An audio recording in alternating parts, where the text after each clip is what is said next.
Seekor singa tumbuh begitu sangat tua, sehingga ia tidak dapat mencari mangsa untuk dimakan. Maka dari itu, ia memutuskan untuk berbaring di dalam gua dan berharap ada hewan lain yang masuk untuk memeriksa kesehatannya. Dan ketika itu, ia akan menerkam dan memakannya. Banyak hewan-hewan yang sudah menjadi korban dari singa tua itu. Dan di suatu hari, datanglah seekor kancil dan seekor rubah yang berdiri di tepi mulut gua.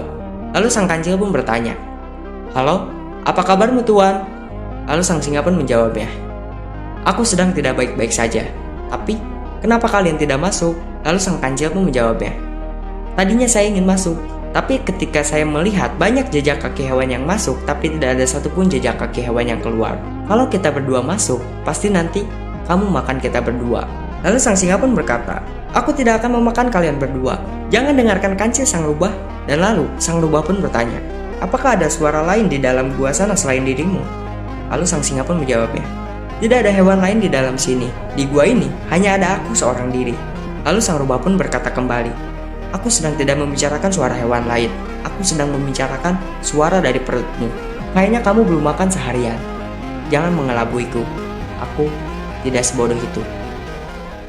Dari kisah ini kita bisa belajar, ada dua tipe orang yang sangat sulit untuk dimanipulasi. Yang pertama, mereka yang cerdik dan memiliki mind control yang baik. Dan yang kedua, mereka yang memiliki intuisi yang sangat tajam. Tapi kenapa orang yang berpikir logis dan memiliki intuisi yang tajam itu sangat sulit dimanipulasi? Pernahkah kamu melihat seseorang yang mudah sekali dipengaruhi oleh iklan, berita palsu, atau bahkan rayuan orang lain? Sebagian orang memang gampang dimanipulasi karena mereka mengandalkan emosi lebih banyak daripada akal sehatnya. Namun ada satu kelompok orang yang jauh lebih tahan terhadap manipulasi. Mereka yang terbiasa berpikir logis. Berpikir logis bukan berarti seseorang selalu benar, tetapi cara berpikir ini membuat mereka punya filter sebelum menerima informasi. Logika menjadi alat untuk memilah dan memilih mana yang masuk akal dan mana yang hanya tipuan. Karena itulah, orang yang berpikir logis lebih sulit dijebak oleh manipulasi, baik itu manipulasi emosional, sosial, maupun informasi. Mengapa logika menjadi tameng yang kuat melawan manipulasi? Karena logika membuat orang mengandalkan bukti, bukan hanya kata-kata. Orang yang berpikir logis tidak langsung percaya pada perkataan orang lain. Mereka cenderung bertanya, "Buktinya apa? Apakah pernyataan ini konsisten dengan fakta?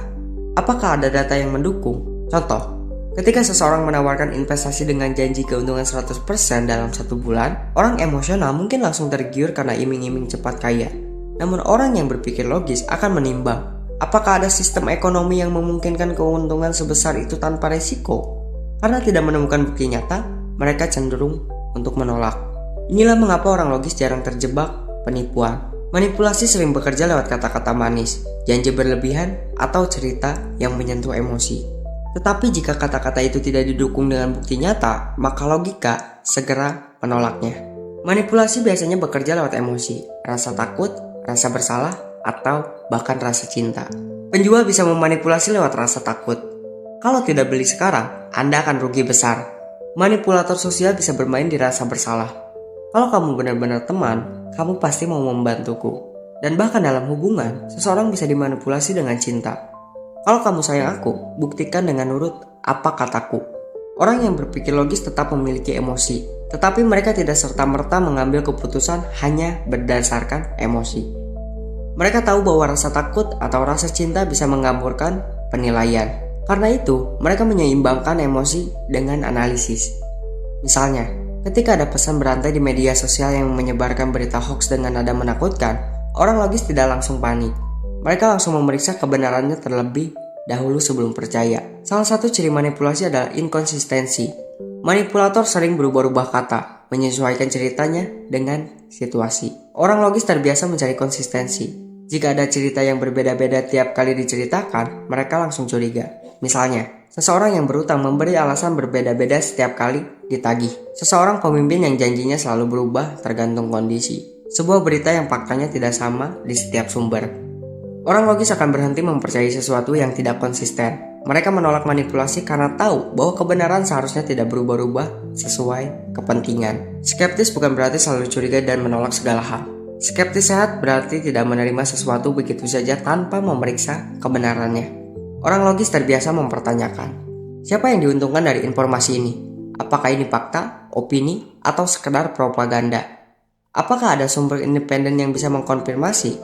Dengan sikap skeptis sehat, mereka lebih sulit ditipu oleh hoax, iklan palsu, atau propaganda politik. Sementara orang yang tidak berpikir logis cenderung menerima begitu saja, karena mereka tidak terbiasa mengajukan pertanyaan kritis. Manipulasi sering menyesatkan orang dengan cara memutus hubungan antara sebab dan akibat.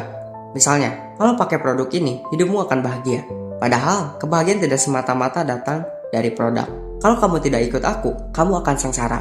Padahal, kebahagiaan seseorang tidak tergantung pada satu orang saja. Orang logis memahami bahwa hidup penuh dengan variabel. Mereka tahu bahwa satu hal tidak bisa secara instan menjadi penyebab semua hal. Karena itu, mereka lebih sulit dipengaruhi oleh klaim yang berlebihan atau tidak realistis. Manipulasi biasanya berhasil ketika seseorang tidak yakin pada dirinya sendiri, sehingga mereka bergantung pada orang lain untuk membuat keputusan. Orang yang berpikir logis lebih mandiri. Mereka menimbang fakta, menghitung resiko, lalu memutuskan dengan sadar. Bahkan jika mereka salah, setidaknya keputusan itu diambil dengan pertimbangan logis, bukan karena dorongan luar. Kemandirian ini membuat mereka lebih sulit dikuasai atau diarahkan seenaknya oleh pihak lain. Manipulasi sering memakai generalisasi. Semua orang sukses pasti melakukan ini. Kalau kamu tidak ikut tren, kamu akan ketinggalan. Orang logis tahu bahwa tidak semua orang sama. Mereka terbiasa melihat konteks, bukan menelan mentah-mentah sebuah pernyataan yang menyamaratakan. Selain itu, berpikir logis juga membantu mereka mengenali bias baik dari orang lain maupun bias dari diri sendiri. Dengan begitu mereka lebih objektif dalam menilai informasi. Banyak manipulasi berhasil karena targetnya terburu-buru. Misalnya, promo hanya berlaku hari ini. Kalau tidak beli sekarang, kamu rugi. Cepat tanda tangan. Jangan pikir lama-lama. Orang logis tidak suka terburu-buru. Mereka cenderung mengambil waktu untuk menganalisis sebelum memutuskan. Kesabaran ini membuat mereka jarang terjebak dalam manipulasi yang mengandalkan tekanan waktu. Salah satu teknik manipulasi adalah menggunakan otoritas palsu. Orang yang mengaku ahli, padahal tidak. Orang logis terbiasa mengecek kredibilitas sumber. Mereka tidak serta-merta percaya hanya karena seseorang memakai jas putih atau mengaku sebagai profesor. Mereka ingin tahu, apakah ada rekam jejak yang jelas, apakah pendapatnya didukung penelitian, dan apakah sumber lain mendukung klaim tersebut. Dengan begitu, mereka tidak gampang tunduk pada otoritas semu. Orang yang sering berpikir logis biasanya berpengalaman mengenali sebuah pola. Mereka bisa menyadari bahwa teknik manipulasi yang sama berulang kali digunakan, seperti rayuan, ancaman, rasa bersalah, atau janji palsu. Begitu pola itu dikenali, mereka bisa langsung mengantisipasi dan menghindar. Logika adalah tameng, filter, dan pelita di tengah gelapnya informasi palsu dan permainan psikologis. Dengan logika, seseorang bisa menilai dunia lebih objektif, mengambil keputusan lebih bijak, dan melindungi dirinya dari pengaruh yang merugikan. Dan untuk tipe yang kedua, kenapa orang yang memiliki intuisi tajam sulit dimanipulasi? Manipulasi adalah seni halus untuk mempengaruhi orang lain agar mengikuti keinginan tertentu seiring kali tanpa disadari oleh korbannya. Manipulasi bisa muncul dalam banyak bentuk, seperti rayuan, tekanan emosional, penyesatan informasi, hingga permainan psikologis yang lebih kompleks.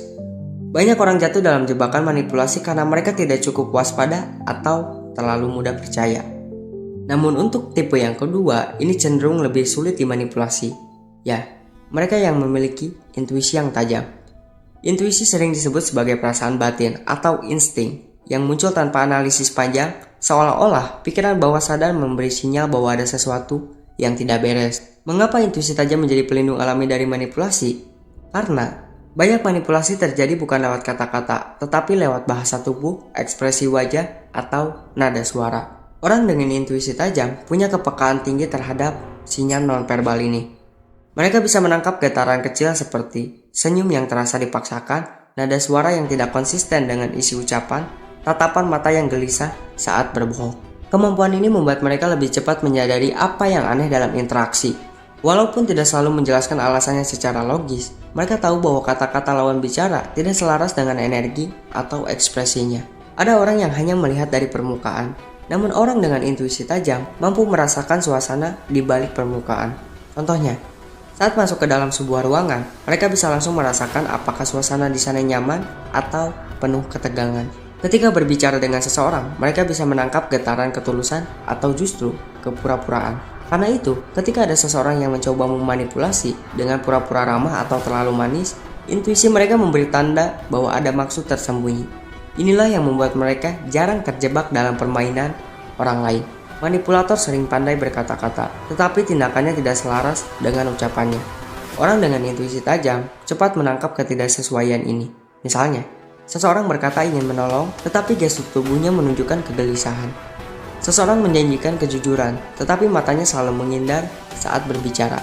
Walaupun orang lain mungkin percaya begitu saja pada kata-kata indah, orang dengan intuisi tajam lebih fokus pada getaran di balik kata-kata.